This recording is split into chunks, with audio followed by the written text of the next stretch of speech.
다 아시는 것처럼 저는 해외 선교국을 섬기고 있습니다. 다시 한번 우리 성도님들께 우리 선교지를 위해 기도해 주셔서, 또 우리 선교사님들을 위해 기도해 주셔서 감사의 그 인사를 좀 드리기를 원합니다. 작년부터 시작된 이 코로나19 상황으로 인해 우리 모두가, 그리고 한국 교회가 큰 충격과 영향을 받고 있고, 이제는 또 기도하면서 나름 극복해 가고 있는 과정인 것 같습니다. 그에 반해서 우리 선교 현장은 의료, 경제, 정치 등 많은 것들이 열악합니다. 그리고 문화가 전혀 다릅니다. 그곳에서 겪고 받게 되는 영향과 어떤 체감 수준은 정말로 다를 것입니다. 말씀드렸던 것처럼 작년부터 올해까지 총 3분의 선교사님이 코로나에 확진되셨었습니다. 두 번째 확진되셨던 선교사님은 본인이 코로나인 줄도 모르고, 근데 세상에서 그렇게 아픈 몸살은 처음이었다고. 그런데 같은 증상을 겪으셨던 선교사님들이 줄줄이 검사하니까 코로나로 확진되셨던 그런 상황 가운데도 있었습니다. 또 나라에 섬기던 민족의 갑작스런 군부 쿠데타로 인해 또 긴급히 들어오실 수밖에 없는 상황도 있었습니다. 작년 8월에 아프리카로 떠나신 선교사님은 떠날 때는 코로나가 그렇게 확산되지 않았었는데 도착하니까 현장이 폭발적으로, 갑자기 정말 폭발적으로 확산이 되었습니다. 또 얼마 지나지 않아서 언어 선생님이 가정 방문을 하고 자녀들을 만났는데 그분이 감염자셨습니다. 그래서 자녀들이, 또한 가족이 감염되지 않을까 며칠을 속앓이를 하셔야 했었습니다. 이렇게 선교 현장의 코로나, 또 나라들의 긴급한 소식에 이어서 이제는 전쟁의 소식도 들립니다. 또 당연히 우리 파송 선교사님 계신 현장입니다. 그 외에도 많은 일들이 있습니다. 한참 사춘기인 자녀들이 2년째 코로나 때문에 왕래가 안 돼요. 부모님을 만나지 못하고 있기도 합니다. 감사하게도 올 여름에는 만나게 될 것 같습니다. 한국 교회가 재정적으로 어려워지니 그 2차 영향을 또한 선교지에서 고스란히 또한 받게 됩니다. 한치 앞을 내다볼 수 없고, 그래서 하나님의 보호와 하나님의 은혜 아니면 감당할 수 없는 상황들의 연속입니다. 선교지는 늘 위기의 연속이지만 코로나 이후의 상황은 정말이지 처음 가보는 광야길 같습니다.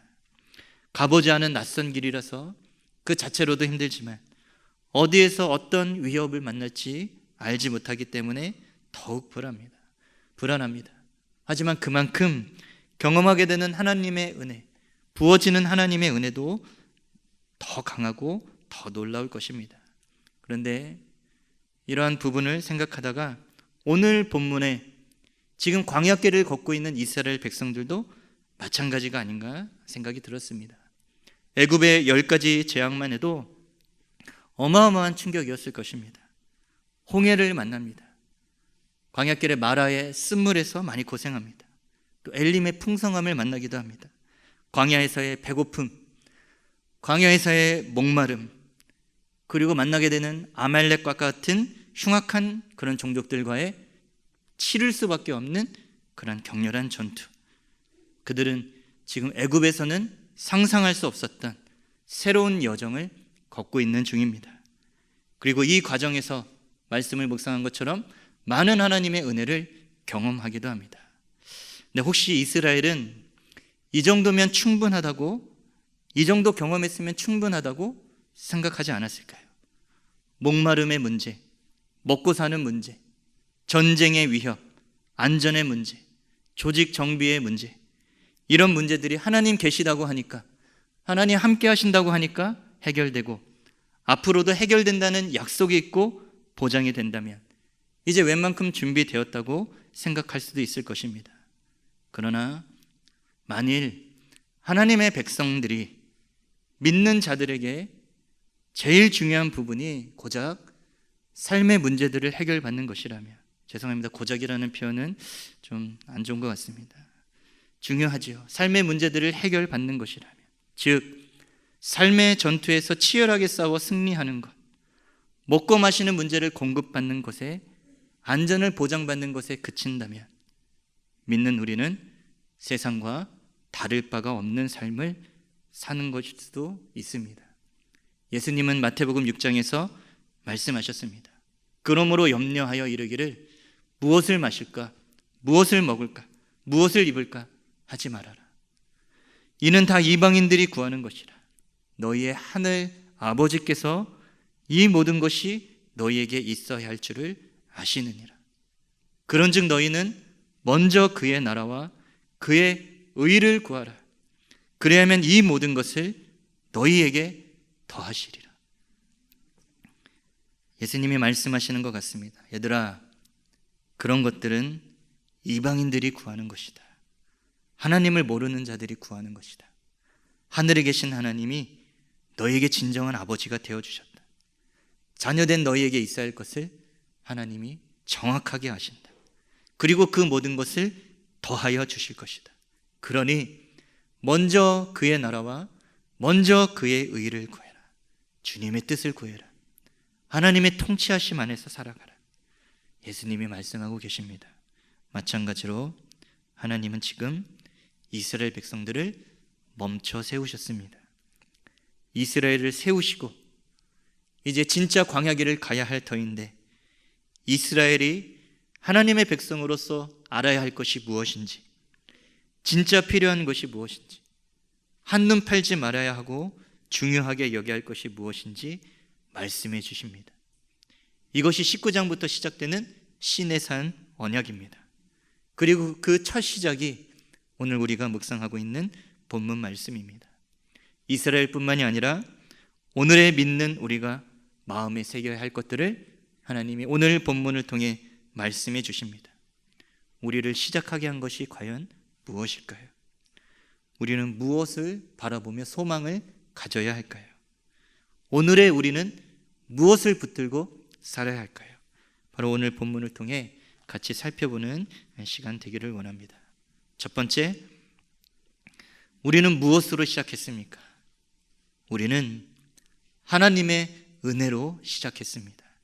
우리 4절 말씀 같이 읽겠습니다. 4절입니다. 시작.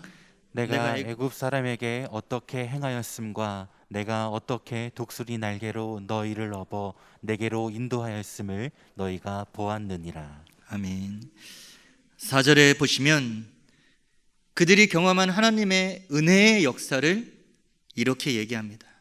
하나님이 행하셨다. 하나님이 업어주셨다. 하나님이 인도해 주셨다.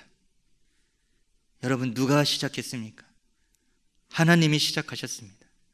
자기 힘으로는 애굽에서 벗어날 수 없었던 그 무력했던 인생들을 하나님이 찾아와 주셨습니다.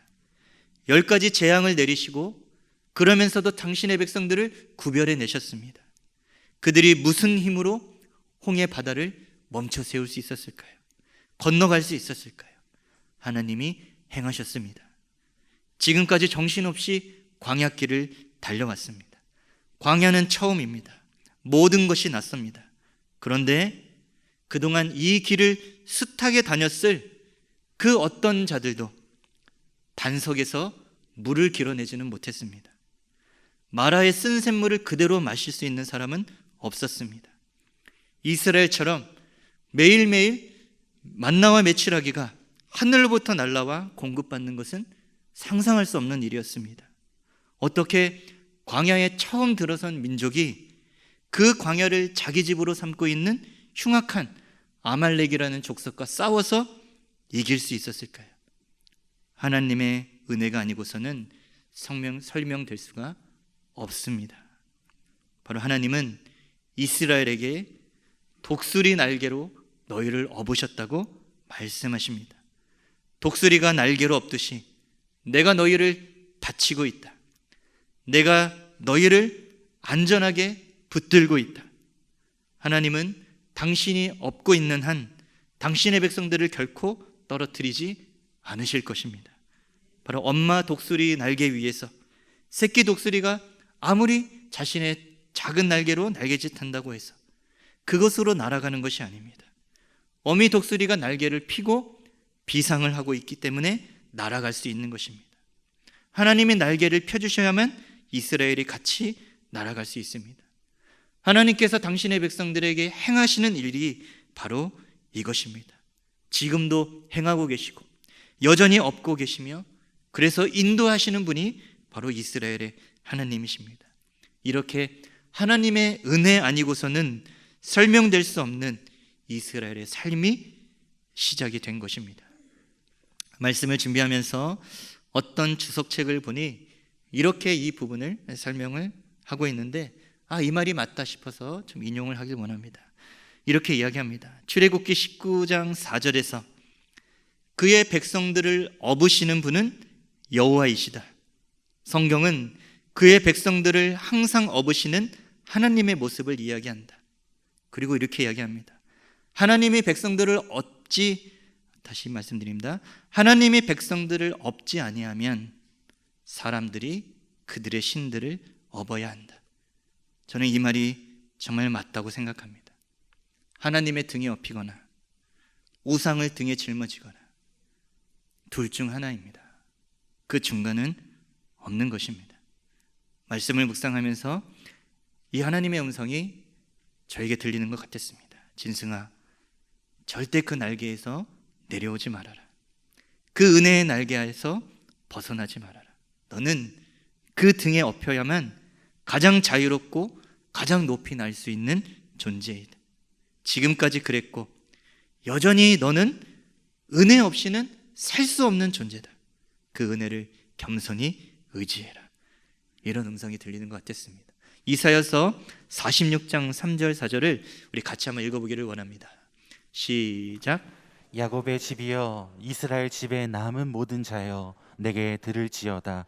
배에서 태어남으로부터 내게 안겼고 태에서 남으로부터 내게 업힌 너희여, 너희가 노년에 이르기까지 내가 그리하겠고 백발이 되기까지 내가 너희를 품을 것이라. 내가 지었은즉 내가 업을 것이요 내가 품고 구하여 내리라. 아멘. 바로 이스라엘을 업어서 인도해내신 하나님은 끝까지 업으시고 안으시고 끝까지 품어주십니다. 은혜로 시작하신 하나님은 끝까지 그 은혜의 방식 그대로 이루시고 완성해 가실 것입니다. 사랑하는 성도 여러분, 우리가 어떻게 시작하게 되었는지 돌아보기를 원합니다. 지금 이 자리까지 누가 우리를 업어서 인도해 주셨는지, 우리 교회를 누가 업어서 인도해 주셨는지, 우리 가정을 누가 업어서 인도해 주셨는지, 이 나라와 민족을 누가 업어서 인도해 주셨는지, 내 힘으로 왔는지 아니면 여전히 하나님의 은혜가 가득한지, 우리가 예수를 믿고 우리의 삶이 어떻게 변화했는지 우리는 돌아볼 수 있어야 합니다. 그 안에서 우리는 하나님의 은혜의 역사를 발견해야 합니다. 여전히 광야 같은 그런 상황이라 할지라도, 다시 아말렉이 찾아와 싸움을 건다 할지라도, 다시 먹고 사는 문제로 어려움에 빠진다 할지라도 우리는 보아야만 합니다. 누가 주도권을 쥐고 계시는지, 누가 공급하시는지, 지금 나를 붙드는 것이 하나님이신지, 나는 지금 어디에 서 있는지, 내가 하나님의 등에 업혀 있는지 아니면 내가 그것들을 짊어지고 살고 있는지 우리는 돌아보고 다시 주님을 바라보아야 합니다. 그래서 이렇게 기도하기를 원합니다. 하나님, 지금까지 그랬던 것처럼 은혜 아니고서는 설명될 수 없는 우리의 인생이 계속되게 하여 주시옵소서. 하나님의 은혜의 날개 가운데 거하는 우리 되게 하여 주시옵소서. 영으로 시작했다가 육으로 마치지 말게 하소서.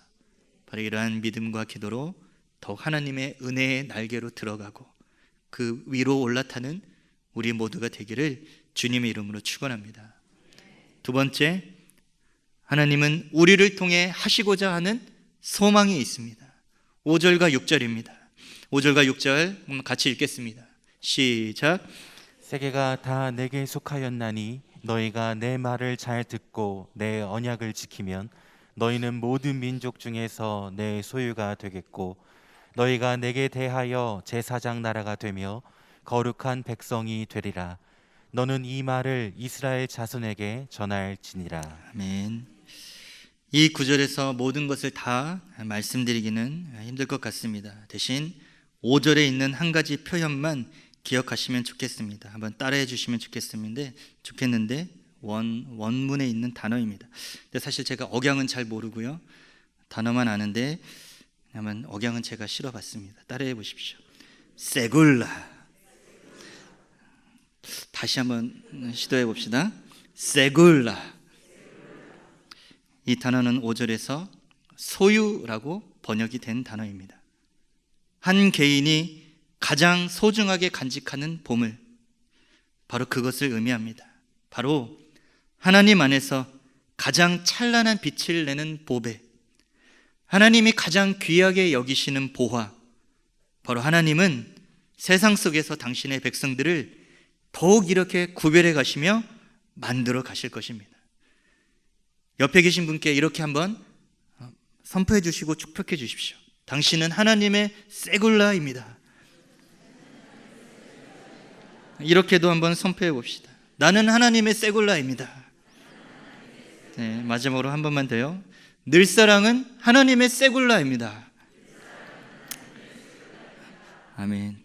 제가 세 번째 설교인데 가장 씩씩하게 따라해 주셔서 감사합니다.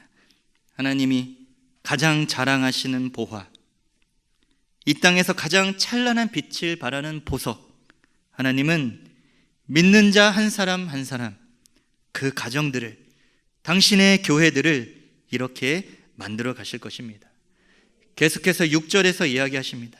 너희가 내게 대하여 제사장 나라가 될 것이다. 제사장의 역할은 무엇일까요? 제사장은 하나님과 사람을 이어주는 사람입니다. 하나님을 모르는 세상에 하나님을 알려주는 사람입니다. 하나님을 드러내는 사람이고 그들이 하나님을 예배하도록 돕는 사람입니다. 하나님의 세굴라, 그리고 이 땅에서 제사장이 되는 것, 간단히 이야기하면 제가 많이 말씀드렸지만 바로 이것인 것 같습니다. 아, 저 사람을 보니 하나님 살아계신 것 같다. 아, 당신을 보니 나 하나님 같이 믿고 싶습니다. 당신이 섬기는 하나님 내가 만나고 싶습니다. 당신이 하는 말과 당신의 삶을 보니 나도 그렇게 닮아가고 싶습니다.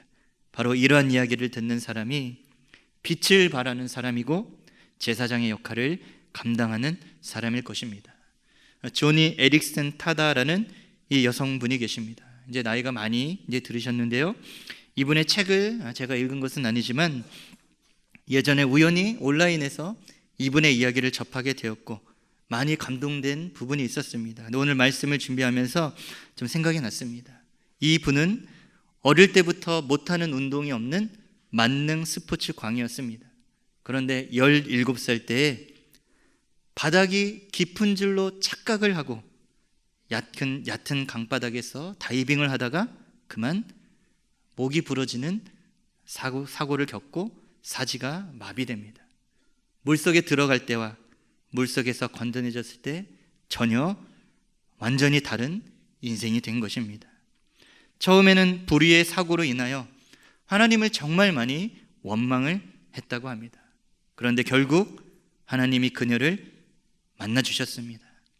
침대에서 전혀 팔다리를 쓸 수 없는, 움직일 수 없는 자신의 극한의 이 고통의 경험을 통해 십자가에 못 박힌 채 아무것도 할 수 없으셨던 예수님의 그 고난, 그리고 자신을 향한 예수님의 사랑을 만나게 되었다고 합니다.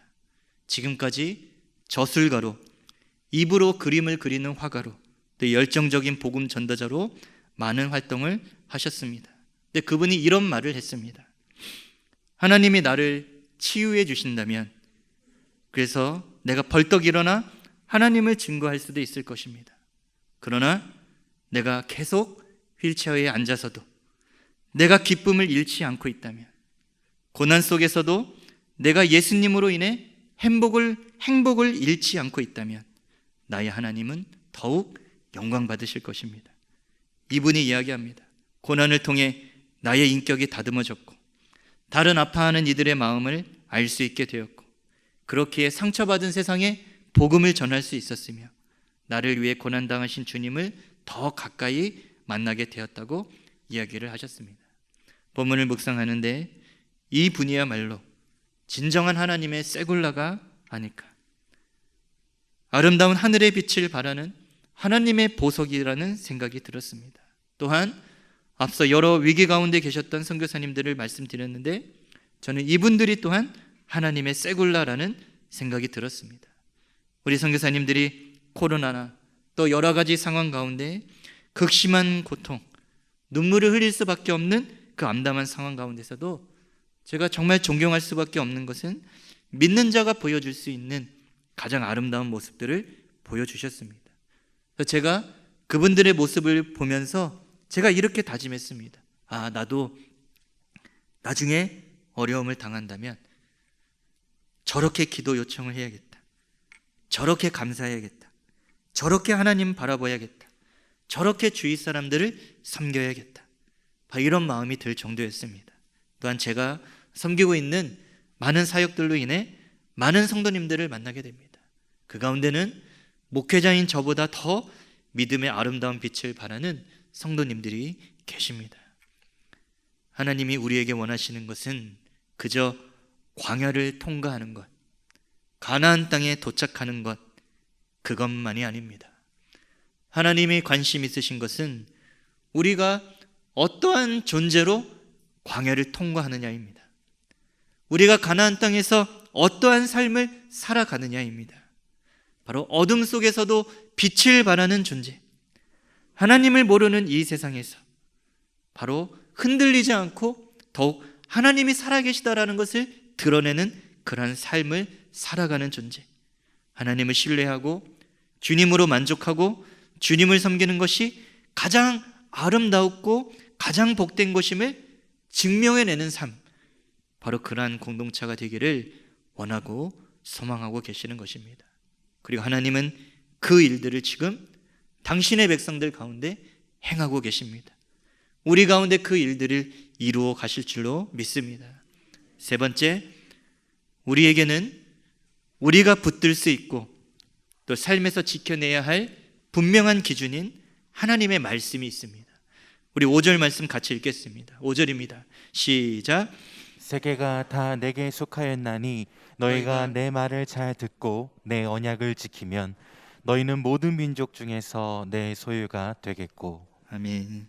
5절에 보시면 세계가 다 하나님께 속하여 있다고 이야기합니다. 여러분, 세상은 어떠한 곳입니까? 하나님이 세상을 이처럼 사랑하신다고 하셨을 때 그 세상은 어떠한 곳입니까? 하나님을 모르는 종족들이 가득한 곳입니다. 하나님을 무시하고 조롱하는 가치관이 뒤섞인 곳입니다. 하나님을 거부하는 곳입니다. 죄와 우상으로 가득한 곳입니다. 하나님께 속해 있는데 자신들의 주인이 누구인지도 모르고 그래서 하나님의 말씀에도 관심이 없는 곳이 바로 세상입니다. 하나님은 이러한 세상을 향하여 하나님의 말씀을 지키라고 요구하지 않으셨습니다. 그러나 이 세상 속에서 살아가고 있는 특별한 존재들, 하나님의 보석과 같은 그런 자들, 바로 하나님의 백성들에게는 요구하실 것입니다. 너희는 내 말을 잘 듣고 내 언약을 지켜라. 이 땅에서 그래서 보석처럼 빛을 발하며 살아가라. 바로 하나님이 당신의 백성들에게 요구하신 이유, 하나님의 말씀이야말로 세상과 하나님의 백성을 구별짓는 기준이기 때문입니다. 이스라엘이 무엇으로 세상과 자신들을 다르게 나타내 보일까요? 하나님의 말씀을 따름으로 인해서입니다. 그리고 이렇게 요구하시는 하나님이시야말로 약속을 지키시는 하나님이십니다. 오늘 모세가 하나님을 뵙는 장면, 사실 하나님께서 미리 말씀하셨습니다. 출애굽기 3장 12절 한번 같이 읽겠습니다. 시작. 하나님이 이르시되 내가 반드시 너와 함께 있으리라. 내가 그 백성을 애굽에서 인도하여 낸 후에 내가 이 산에서 하나님을 섬기리니 이것이 내가 너를 보낸 증거니라. 아멘. 호렙산과 시내산은 같은 곳입니다. 다르게 부를 뿐입니다. 바로 이 호렙산 떨기나무 불에서 모세를 만나 주실 때 하나님이 미리 말씀하셨습니다. 내가 너희를 출애굽시킬 것이다. 그리고 이스라엘이 바로 여기에서 나를 만나게 될 것이다. 그리고 오늘 본문에서 드디어 그 약속이 이루어집니다. 모세는 약속의 성취를 누리며 산을 오르게 될 것입니다. 그렇게 하나님의 말씀은 우리가 붙들 약속의 말씀이 되기도 합니다. 사랑하는 여러분, 올해 우리가 날마다 붙들어야 할, 그리고 우리를 붙들어주는 약속의 말씀이 있습니다. 바로 성령의 기름을 우리에게 부어주신다는, 각자에게 부어주신다는 약속의 말씀입니다. 성령을 부어주시는 역사, 포로된 자가 자유케 되고 눈먼 자가 다시 보게 되고 눌린 자가 자유케 되는 은혜의 역사가 나타날 것이라는 그 약속을 우리는 붙들어야 합니다. 그 말씀이 우리를 또한 붙들어 주실 것입니다. 우리는 은혜를 모르는 세상에서 살아갑니다. 뒤틀린 세상에서 살아갑니다. 점점 어두워져 가는 세상에서 살아갑니다. 그러나 이 세상을 향하여 하나님은 우리를 제사장으로, 우리를 세굴라로 하나님 부르셨습니다. 빛을 발하도록 부르셨습니다. 어떻게 해요? 당신의 백성들이 하나님의 말씀으로 살아감으로, 하나님의 말씀으로 살아내고 말씀대로 살아가도록, 그리고 하나님 또한 말씀대로 역사하심으로 이렇게 이 일들을 행하고 계실 것입니다. 어제 토요일 오후에 설교를 준비하고 있는데 아는 어떤 형제님이 저를 찾아오셔서 갑작스럽게 상담을 하게 되었습니다.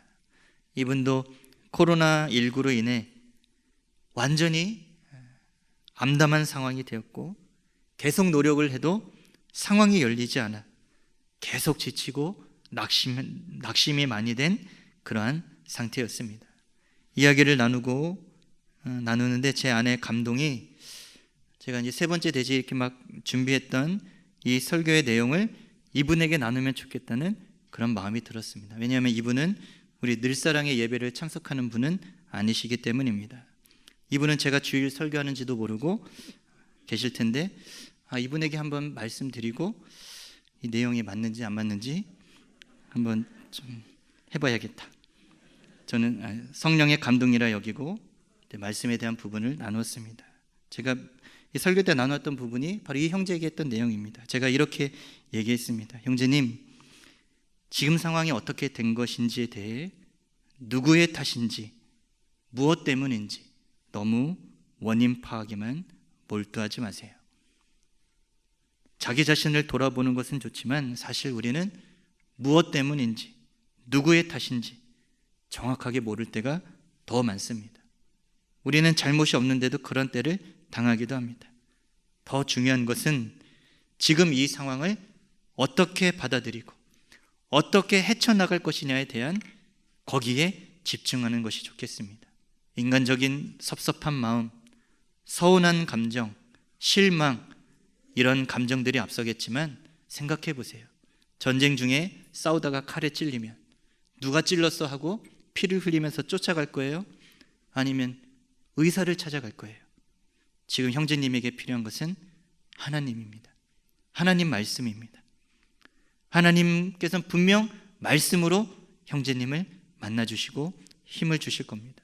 서운하고 섭섭한 감정이 들어오고 다시 마음이 요동칠 때 그것을 다스릴 유일한 무기도 말씀입니다. 하나님의 말씀으로 대응하고 하나님이 주시지 않은 마음들을 계속 품는 것이 아니라 말씀으로 그것들을 밀어내야 합니다. 말씀밖에는 없습니다. 말씀이 유일한 대안입니다. 그리고 제가 형제님을 잘 알잖아요. 형제님이 삶이 지금까지 어떻게 됐는지 알잖아요. 우리는 예수님을 믿잖아요. 우리는 은혜로 시작한 사람들입니다. 어떻게 지금까지 인도해 주셨는지 그 은혜를 기억하세요. 지금 처한 상황은 너무 힘들고 눈물 나지만 우리는, 그리고 형제님은 여전히 하나님의 은혜 가운데 있고, 그래서 하나님 아니고서는 이 상황을 돌파할 수 없음을 인정하고 하나님의 은혜에 기댑시다. 그리고 다시 형제님을 일으킬 하나님을 바라봅시다. 대충 이렇게 나누었습니다. 이렇게 나누는 이야기가 형제에게 스며드는 것을 제가 느꼈습니다. 성령님이 그 형제의 마음을 정리시켜 주시는 것 같아서 같이 기도하고 더욱 하나님 같이 바라보기로 했습니다. 같이 눈물을 흘리며 기도하고 나니 이 형제의 얼굴이 다시 빛나는 것처럼 느껴지더라고요. 상황은 그대로이지만 형제가 다시 일어서겠다고 그렇게 이야기했습니다. 아주 드라마틱한 예화는 아니지만 오늘 말씀 중에 나누고 싶었습니다. 사랑하는 성도 여러분, 우리 공동체 그리고 우리 모두는 지금 코로나19 그리고 담임 목사님의 청빙 과정 등 지금까지 걸어가지 못한 새로운 길을 맞이하고 있습니다. 우리 각자의 삶에도 새롭게 시작하는 많은 상황과 일들이 있습니다. 사실 우리에게 다가오는 매일매일이 걸어보지 못한, 경험해보지 못한 내일입니다. 근데 이렇게 변화무쌍한 시기와 상황 가운데서 우리가 기억해야 합니다. 우리에게는 우리를 여전히 붙들어주고 있는 절대 변하지 않는 진리가 우리에게 있다는 것입니다. 우리의 시작은 하나님이 하셨습니다. 은혜 아니고서는 설명될 수 없는 것이 우리의 삶입니다. 우리는 여전히 은혜의 바다 안에서 살아가야 하고 힘껏 놓아줘야 합니다. 잘못됐다면 우린 은혜로 다시 시작할 수 있습니다. 동일하게 우리는 하나님께서 우리 가운데 이루실 소망이 무엇인지 바라봐야 합니다. 우리는 이 땅에서, 이 어두운 세상에서 찬란한 보석처럼 빛을 발해야 합니다. 그래서 그 빛을 보고 많은 영혼들이 빛으로 나아올 수 있도록 우리가 그 등불을 켜야 합니다. 오늘을 살아갈 때 흔들릴 수도 있습니다. 그러나 완전히 흔들리지 않도록, 넘어가지 않도록 우리를 붙들 수 있는, 우리를 붙들어주는, 우리가 붙들 수 있는 하나님의 말씀이 있습니다. 잠시 하나님 앞에 우리가 멈춰서기를 원합니다. 그리고 이 부분을 점검하기를 원합니다. 그리고 하나님과 함께, 그리고 이 예배가 끝나더라도 다시 예배당문을 나갈 때 믿음의 발걸음을 떼고 그렇게 우리의 삶을 살아가는 우리 모두가 되시기를 주님의 이름으로 축원합니다.